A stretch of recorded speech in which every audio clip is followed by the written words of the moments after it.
Tourfeltet har gennem tiden haft mange flamboyante sprintere. Blandt andre var Jamouledine Abdou-Jabbarov kendt som mand, man skulle passe på i en afgørende massespurt. Abdou-Jabbarov nede, 4-5 ryttere styrter. Dagens top 3 handler om farlige sprintere.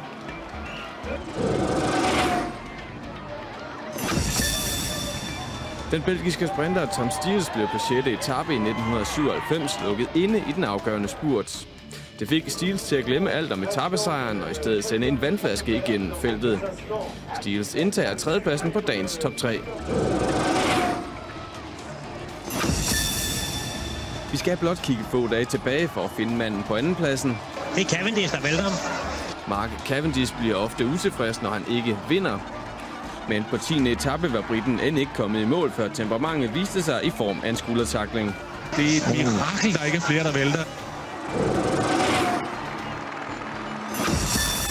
Førstepladsen stanger vi dog ud til Mark Renshaw. Australieren var i 2010 lead-out-man for Mark Cavendish. Han vil altså bare forbi der, Renshaw. Men 11. etape blev Renshaws sidste i løbet. Han blev nemlig smidt ud for sit udfald mod Julian Dean, og det giver ham førstepladsen på dagens top 3.